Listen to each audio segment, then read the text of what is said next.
नमस्कार दोस्तों, एग्ज़ाम सारथी YouTube channel में आप सभी का स्वागत है। दोस्तों, इस वीडियो में हम आरपीएससी द्वारा आयोजित कराए जाने वाले आरएएस एग्ज़ाम के बारे में डिटेल से चर्चा करने वाले हैं। आरएएस का नोटिफिकेशन कब निकलता है, एप्लीकेशन फॉर्म कब भरे जाते हैं, एज लिमिट क्या रहती है, एलिजिबिलिटी क्राइटेरिया क्या रहता है, एग्ज़ाम डेट्स क्या रहती है। साथ ही आरएएस 2020 के नोटिफिकेशन को लेकर के क्या लेटेस्ट अपडेट है, वो भी इस वीडियो में हम डिस्कस करने वाले हैं। तो वीडियो में बने रहिए। तो चलिए शुरू करते हैं।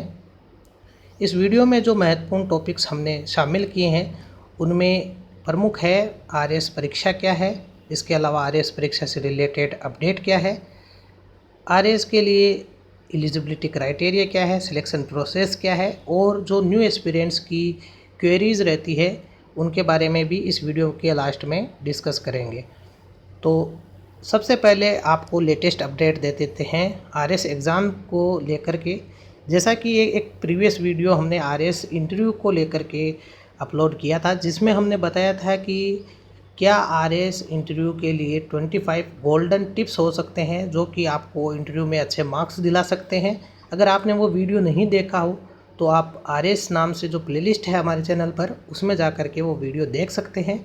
उस वीडियो में हमने डिस्कस किया था कि जल्द ही इंटरव्यू के लिए प्रक्रिया शुरू हो सकती है और 2 दिन बाद ही आरपीएससी ने ये अपडेट दिया है कि आरएएस 2018 मेंस में क्वालिफाई करने वाले कैंडिडेट्स के लिए इंटरव्यू की जो प्रक्रिया है वो सितंबर 2020 तक आपके फॉर्म फिलअप होने हैं, आवेदन आपके होने हैं इंटरव्यू के लिए, और उसके बाद अक्टूबर तक आपकी वो प्रक्रिया चलने वाली है।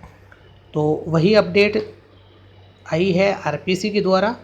अब बात करते हैं आरएएस 2020 या आरएएस 2021 का ये नोटिफिकेशन को लेकर के, जो नई भर्ती आने वाली है उसको लेकर के क्या अपडेट है। तो कोरोना के चलते जो नई भर्ती थी उसको पोस्टपोन किया गया, लेकिन अब संभावना है कि सितंबर 2020 यानी कि नेक्स्ट मंथ में ही जो है आपका न्यू नोटिफिकेशन जारी हो सकता है। अब बात करते हैं कि जो आरएएस परीक्षा है ये होती क्या है। राजस्थान प्रशासनिक सेवा यानी कि आरएएस, जिस तरीके से यूपीएससी द्वारा आयोजित केंद्र में जो सिविल सेवा की एग्ज़ाम होती है जिसमें आईएएस की पोस्ट होती है, जिसे इंडियन एडमिनिस्ट्रेटिव सर्विस कहते हैं, उसी तरीके से राज्य के लेवल पे, राजस्थान राज्य के लेवल पे जो है राजस्थान प्रशासनिक सेवा यानी आरएएस का पद होता है। इसी तरीके से जिस तरीके से आईपीएस का पद होता है उसी तरीके से राजस्थान में आरपीएस का पद होता है। तो कुल मिला के राजस्थान प्रशासनिक सेवा राजस्थान लोक सेवा आयोग द्वारा आयोजित राज्य स्तरीय सिविल सेवा परीक्षा है। परीक्षा को राजस्थान राज्य और अधीनस्थ सेवा संयुक्त प्रतियोगी परीक्षा के रूप में जाना जाता है। आरएएस सर्वोच्च राज्य सेवाएं हैं, यानी कि राज्य में सबसे बड़ी पदवी है, सबसे बड़े पद पर जो है इस परीक्षा के द्वारा भर्ती होती है और सबसे अधिक मांग वाली जॉब भी है। आरपीएससी आरएएस परीक्षा आरएएस में प्रवेश के लिए एक प्रवेश द्वार है। राजस्थान राज्य में ग्रुप ए और बी की रिक्तियों को भरने के लिए आरएएस का एग्ज़ाम आयोजित किया जाता है, यानी अन्य जो ग्रुप ए और बी की पोस्ट हैं उनको भरने के लिए एग्ज़ाम कराया जाता है। ग्रुप ए और बी की रिक्तियों को आमतौर पर निम्नलिखित प्रशासनिक राज्य और अधीनस्थ सेवाओं में भर्ती के लिए जारी किया जाता है। तो कौन कौन सी वो पद हैं, उनमें सबसे पहले अगर हम बात करते हैं आरपीएससी आरएएस और राज्य सेवाएं, उनमें सबसे पहले आपकी राजस्थान प्रशासनिक सेवा यानी कि आरएएस, उसके अलावा राजस्थान पुलिस सेवा यानी आरपीएस, राजस्थान खाता सेवा, राजस्थान उद्योग सेवा, राजस्थान राज्य बीमा सेवा, राजस्थान सहकारी सेवा, यानी ये सारे पद रहते हैं। इसके अलावा राजस्थान वाणिज्यकारी कर सेवा, राजस्थान जेल सेवा, राजस्थान योजना सेवा, राजस्थान महिला एवं विकास, इसके अलावा राजस्थान उर्वरक एवं नागरिक आपूर्ति, राजस्थान ग्रामीण विकास सेवा, राजस्थान महिला विकास। इसके अलावा जो पद इस भर्ती के अंतर्गत भरे जाते हैं उनमें राजस्थान अल्पसंख्यक सेवा, राजस्थान आबकारी सामान्य, राजस्थान आबकारी निवारक बल। इसके अलावा जो आरपीएससी की अधीनस्थ सेवाएं हैं उनमें राजस्थान उद्योग अधीनस्थ सेवा, तहसीलदार, राजस्थान योजना अधीनस्थ सेवा।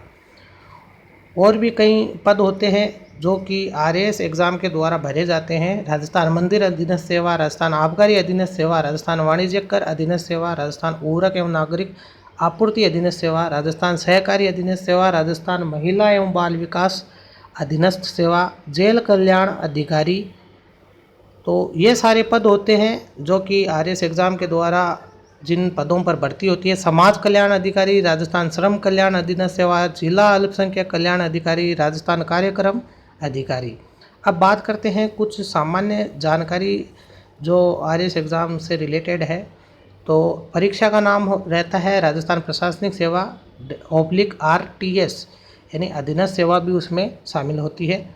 इसके अलावा जो आयोग है इसको आयोजित कराने वाला राजस्थान लोक सेवा आयोग। परीक्षा का स्तर है राज्य का, यानी राज्य स्तर की ये परीक्षा है। परीक्षा का मोड ऑफलाइन, यानी कि आपको ओएमआर सीट भरनी होती है। इसमें परीक्षा की जो अवधि है एग्ज़ाम की 3 घंटे की रहती है। लैंग्वेज हिंदी और अंग्रेजी दोनों ही रहती है। परीक्षा का उद्देश्य रहता है राजस्थान के राज्य और अधीनस्थ सेवाओं में उम्मीदवारों की भर्ती। इसके अलावा जो हेल्प डेस्क नंबर है वो आप देख सकते हैं 01145 263 5212। इसके अलावा सरकारी वेबसाइट है rpc.rajasthan.gov.in, जहाँ पर कि आप जाकर के ऑफिशियल जानकारी सारी देख सकते हैं। अब क्या एलिजिबिलिटी क्राइटेरिया है, तो आरएएस एग्ज़ाम के लिए जो मुख्य आपकी एलिजिबिलिटी है वो आपकी स्नातक होनी चाहिए, यानी कि आपकी ग्रेजुएशन होनी चाहिए। आयु लिमिट, एज लिमिट की बात करें तो आपकी मिनिमम एज 21 वर्ष और अधिकतम आयु 40 वर्ष होनी चाहिए। अराजपत्रित जो कर्मचारी है उनके लिए न्यूनतम आयु 25 वर्ष और अधिकतम आयु 45 वर्ष है, जो कि 1 जनवरी के डेट के हिसाब से, 1 जनवरी की तारीख के हिसाब से गिनी जाती है। अब बात करते हैं जो महत्वपूर्ण तिथियां हैं। हालांकि ये तिथियां जो है जिन पर आरपीसी कभी पूरी तरह से जो है आरपीसी की पूरी तरीके से वो प्रक्रिया नहीं रहती है। जो तिथियां एक कैलेंडर के हिसाब से चलनी चाहिए, लेकिन फिर भी कुछ तिथियां दे रखी हैं कि जो नोटिफिकेशन है अगस्त में आना होता है, लेकिन कई बार कई सालों में नहीं आता है। ऑनलाइन आवेदन अगस्त में ही होना होता है। इसके अलावा प्रवेश पत्र अक्टूबर में आते हैं और आरएस की जो प्रीलिम्स परीक्षा है वो अक्टूबर में होनी चाहिए। इसके अलावा जो रिज़ल्ट है वो नवंबर तक आना चाहिए, लेकिन ये केवल एक फॉर्मेलिटी है। बाकी ऐसी चीज़ें देखने को नहीं मिलती आरपीएससी के साथ। जिस तरीके से यूपीएससी का एक कैलेंडर जारी होता है उसी तरीके से आरपीएससी का कोई फिक्स्ड कैलेंडर नहीं है, क्योंकि पिछले 8 सालों में मात्र 2 बार आरएएस का एग्ज़ाम हुआ है, जो कि अपने आप में आप समझ सकते हैं कि कितना इन सब चीज़ों को फॉलो किया जाता है। इसके बाद में हम बात करते हैं कि आरएएस की जो चयन प्रक्रिया है, सिलेक्शन प्रोसेस के बारे में। तो पहले आपकी प्रारंभिक परीक्षा होती है, फिर मुख्य परीक्षा और फिर होता है इंटरव्यू। प्रारंभिक परीक्षा में 200 अंकों की एक वस्तुनिष्ठ यानी वस्तुनिष्ठ प्रकार की, यानी कि जो आप मल्टीपल चॉइस क्वेश्चंस मिलते हैं आपको, जिसमें नेगेटिव मार्किंग भी होती है, और ये एक स्क्रीनिंग प्रक्रिया होती है, यानी कि आपको शॉर्ट लिस्ट किया जाता है। मुख्य परीक्षा के लिए 3 घंटे का आपका ये पूरा पेपर होता है ऑफलाइन मोड में ओएमआर सीट के साथ। उसके बाद में आपकी होती है मुख्य परीक्षा। जब आप प्रीलिम्स क्वालिफाई कर लेते हैं तो मुख्य परीक्षा होती है। मुख्य परीक्षा जो है डिस्क्रिप्टिव होती है, यानी कि पेन और पेपर से आपको मतलब कॉपी में लिखना होता है, और 200 अंकों के 4 पेपर होते हैं। प्रत्येक पेपर को पूरा करने के लिए 3 घंटे का समय होता है। उसके बाद में आपका होता है इंटरव्यू। मुख्य परीक्षा को पास करने के बाद आपका इंटरव्यू होता है, जिसका की वेटेज है 100 मार्क्स। तो वो मुख्य परीक्षा और इंटरव्यू के मार्क्स आपके जुड़ के फाइनल लिस्ट बनती है, जिसमें कि आपको नियुक्ति मिलती है, आपकी रैंक तय होती है। और जो प्रीलिम्स है उसके मार्क्स केवल क्वालिफाइंग मार्क्स होते हैं, यानी कि केवल मुख्य परीक्षा के लिए आपको शॉर्ट लिस्ट करने का उसका उद्देश्य होता है। अब बात करते हैं आरपीसी के आरएएस एग्ज़ाम से जो सामान्य प्रश्न पत्र जो है उसकी क्या भूमिका रहती है। तो आरपीसी के जो प्रश्न पत्र होते हैं वो केवल महत्वपूर्ण और जो गैर महत्वपूर्ण विषय हैं उनको अलग करके उम्मीदवारों की जो तैयारी है उसके मार्गदर्शन के लिए, या यूँ कहें उनकी जो नॉलेज को, विश्लेषणात्मक क्षमता को जो है टेस्ट करने के लिए प्रश्न पत्रों की इस तरीके से उनको फ्रेम किया जाता है। इसके साथ ही आपको जो आरएएस के प्रश्न पत्र है उनको अपनी तैयारी की जो आपका स्टडी मटेरियल है उसका हिस्सा बनाना, विषयों की प्राथमिकता के आधार पर आपको आरएएस के पाठ्यक्रम को कवर करने की योजना बनाई जानी चाहिए। इसके अलावा आरएएस एग्ज़ाम का जो पैटर्न और जो सिलेबस है उसको हम एक अलग वीडियो में डिस्कस करेंगे। अब बात करते हैं जो आरपीएससी की आंसर की है, तो आरपीएससी की आंसर की जो है वो ऑफिशियल वेबसाइट पर जारी की जाती है और उस पर आपत्तियां मंगाई जाती है। आप आपत्तियां आपकी लेने के बाद एक कमेटी उस पर विचार करके अपनी फाइनल आंसर की देती है और उसको भी आप कोर्ट में जा कर के चुनौती दे सकते हैं। अब बात करते हैं जो आरएएस एग्ज़ाम से रिलेटेड न्यू एक्सपीरियंस की क्वेरीज़ रहती है, क्या मैं बिना कोचिंग के आरएएस परीक्षा की तैयारी कर सकता हूँ? तो जी हाँ, बिल्कुल कोई भी उम्मीदवार बिना कोचिंग के आरएएस परीक्षा की तैयारी कर सकता है। ये कैंडिडेट्स पर निर्भर करता है कि उनको कोचिंग की आवश्यकता है या नहीं। तो प्रामाणिक सोर्सों से आप अपनी तैयारी अगर करते हैं तो आप स्वयं भी आरएएस एग्ज़ाम की तैयारी कर सकते हैं। आरएएस बनने के लिए शैक्षणिक योग्यता क्या चाहिए? तो जैसा कि हमने आपको पहले भी बताया, आरएएस एग्ज़ाम की तैयारी करने के लिए आपको स्नातक की डिग्री होना यानी ग्रेजुएशन होने आपके पास ज़रूरी है। आरएएस परीक्षा को क्रैक करने के लिए कोचिंग ज़रूरी है क्या? तो इसका वही जवाब है कि अलग अलग कैंडिडेट्स की अलग अलग क्षमताएँ होती है, तो कोचिंग संस्थान से जुड़ना आपका व्यक्तिगत निर्णय है। हाँ, कोचिंग संस्थान आपको परीक्षा के पैटर्न को समझने, स्ट्रक्चर को समझने में मदद कर सकता है और आजकल तो ऑनलाइन इतने साधन उपलब्ध हैं कि आप सारी जानकारी ऑनलाइन ही, जैसे कि हमारे चैनल के माध्यम से भी आप जुटा सकते हैं और इसके अलावा ऑनलाइन मटेरियल भी उपलब्ध है जिनसे कि आप अपनी तैयारी स्वयं भी कर सकते हैं। आरएएस परीक्षा के लिए आयु सीमा क्या है? तो आरएएस जो एग्ज़ाम है वो राज्य का सबसे कठिन एग्ज़ाम माना जाता है। इसके अलावा इसकी जो आयु सीमा, जैसा कि हमने पहले भी बताया, न्यूनतम आयु 21 वर्ष, अधिकतम आयु 40 वर्ष है।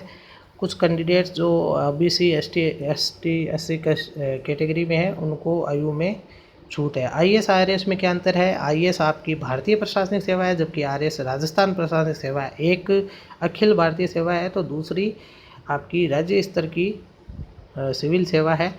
और आईएएस एग्ज़ाम को यूपीएससी द्वारा जो है एक करवाया जाता है, जबकि आरएएस एग्ज़ाम को आरपीएससी द्वारा यानी राजस्थान लोक सेवा आयोग द्वारा आयोजित कराया जाता है। घर पर आरएएस की तैयारी कैसे शुरू करें? तो जो उम्मीदवार, जो एस्पिरेंट्स घर पर तैयारी करना चाहते हैं वो एनसीईआरटी की बुक और डेली न्यूज़पेपर के साथ अपनी बेसिक तैयारी करें। इतिहास, भूगोल, अर्थशास्त्र और समाजशास्त्र के लिए एनसीईआरटी की बुक्स पढ़ें और साथ ही अखबारों में जो महत्वपूर्ण मुद्दे हैं उनको पढ़ना शुरू करें। अब बात करते हैं कि क्या आरएएस अधिकारियों को आईएएस में पदोन्नत किया जा सकता है? तो हाँ जी, बिल्कुल आरएएस अधिकारियों को आईएएस में पदोन्नत किया जा सकता है और हर साल 33% जो पद हैं आईएएस के, उन पर आरएएस के द्वारा जो पदोन्नति के द्वारा ही जो है राज्य के अधिकारियों को पदोन्नति द्वारा भरा जाता है। यानी कि जो राज्य है, अलग अलग राज्य है, उनके जो राज्य स्तर के अधिकारी हैं उनको पदोन्नत किया जाता है। अब आरएएस मुख्य परीक्षा में कितने पेपर होते हैं? जैसा कि हमने आपको पहले बताया, 4 प्रश्न पत्र होते हैं और सभी में 200 अंकों का पेपर रहता है। आरएएस का कैडर कंट्रोलिंग अथॉरिटी यानी सीसीए कौन है? तो कार्मिक विभाग जो है वो सीधे राजस्थान के मुख्यमंत्री को रिपोर्ट करता है और आरएएस के लिए जो कैडर कंट्रोलिंग अथॉरिटी भी कार्मिक विभाग है।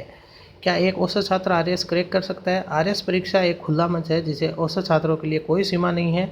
आरएएस परीक्षा में उपस्थित होने के लिए ग्रेजुएशन होना चाहिए और कोई भी न्यूनतम मार्क्स की आवश्यकता नहीं है कि आपकी ग्रेजुएशन में कुछ न्यूनतम मार्क्स हो। इसके अलावा हर साल जो आरएएस परीक्षा को क्रैक करने वालों में औसत छात्र जो एवरेज स्टूडेंट्स होती हैं उनकी एक अच्छी खासी संख्या रहती है। आरएएस परीक्षा की अधिसूचना कब जारी करता है? हर साल अप्रैल से लेके के आपके अगस्त तक होनी चाहिए, लेकिन आरपीएससी का कुछ फिक्स शेड्यूल नहीं है तो ये कहा नहीं जा सकता कि होती ही है इसी समय, लेकिन जो एक नियम बना हुआ है अप्रैल में अधिसूचना जारी होनी चाहिए और प्रारंभिक परीक्षा मई जून में होनी चाहिए, जो कि संभव नहीं होता है आरपीएससी के अगर संदर्भ में बात करें तो दोस्तों ये आरएएस परीक्षा से रिलेटेड कुछ सामान्य जानकारी हमने आपको दी। अगले वीडियो में हम आरएस के एग्ज़ाम पैटर्न और सिलेबस के बारे में डिटेल से चर्चा करेंगे। अभी भी अगर आपके मन में कोई डाउट्स हैं आरएस एग्ज़ाम को लेकर के, तो आप नीचे कमेंट सेक्शन में पूछ सकते हैं। धन्यवाद।